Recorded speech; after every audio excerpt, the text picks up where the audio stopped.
Sir, thank you so much for your time. Give me your thoughts on Catahoula Crunch so far, what you've seen, what you've heard. Well, the important thing that I want to emphasize is that the city of New Orleans wants to work with the federal government. We're used to and we're accustomed to the federal government, the National Guard, for example, agents being here following a terrorist incident, following the Hurricane Katrina. But there has been a spirit in the past of cooperation, and it has worked very well. We're asking for communication and cooperation. Our police department, for example, has just come on from under a consent decree where we were trained, our officers were trained in de-escalation. They were trained in tactics that help to keep our public safe. We're asking for cooperation and information, and it's pretty simple, to be very honest with you. We want to help. We want to identify anyone who's a criminal, who is a threat to public safety. But on the other hand, we want to keep the public safe and keep them informed. So we're asking for that communication cooperation. And is that happening? Have you been told where they're looking for illegal immigrants and how long this operation could last? We have not been told the length of the operation. We've seen through the media a number of 5,000 used. Of course, that's 5,000, I guess, throughout the state of Louisiana. At the end of the day, there's a lack of information. And it's challenging because we spent many years under a federal consent decree with significant communications with the federal government relative to the operations of our police department. We were just recently released. Judge Susie Morgan said that we had made substantial progress in that area. It's ironic that just a couple of weeks after being released from the federal consent decree to great fanfare, now we are finding that there are people in the city and in the metropolitan area who are untrained, who are unfamiliar, who we don't know who they are, and that they're conducting an operation.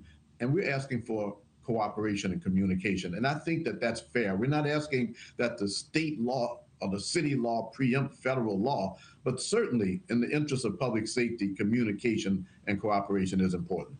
And, as a councilman, what are your avenues for communication? I mean, when you're talking about local police, I would assume that the police chief tries to reach out to, Gregory Bovino, for example, in charge of the ICE agents. I mean, where are you in the different ladders of communication? Who are you calling to make sure that transparency is there, that your questions are getting answered? Well, very honestly, we're going through our apparatus, which includes our mayor-elect and our present mayor, but as we made it clear, we haven't gotten the information that we're asking for, and we had a list of 5 requests that was released just last week. Reasonable request, again, but we haven't received that information. The bottom line is that there's got to be a bit more trust involving city government. We're not looking to stand in the way, and there may be some things that we can do to help. I go to community meetings all the time throughout my district and throughout the city of New Orleans. We have public meetings on a very, very regular basis. At the end of the day, we can help, but we can't help if we have no information. We can help to make this situation smoother and to help to achieve the goals that are important relative to potential criminal activity. There are some things that we can do, and we're asking for that cooperation. Well, you sound level-headed, certainly reasonable to have the lines of communication open. What has been your message then to relay that to members in your community? Are you telling them to cooperate with ICE agents? What are you saying when ICE agents show up? Oh, we've released information that suggest to people what they should do, following the law. And I've shared that with my constituents and beyond, because I have a way of communicating through a newsletter with persons who are beyond my constituency. But the city council has gone out of its way to publish information and to share with the media, telling people what they should do if they're approached by ICE agents.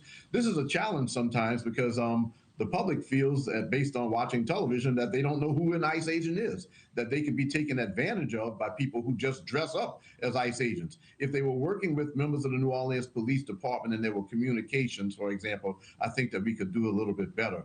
We saw a story just last week of what might have been ICE agents running after someone who ran into her house, and then the agents left after a while.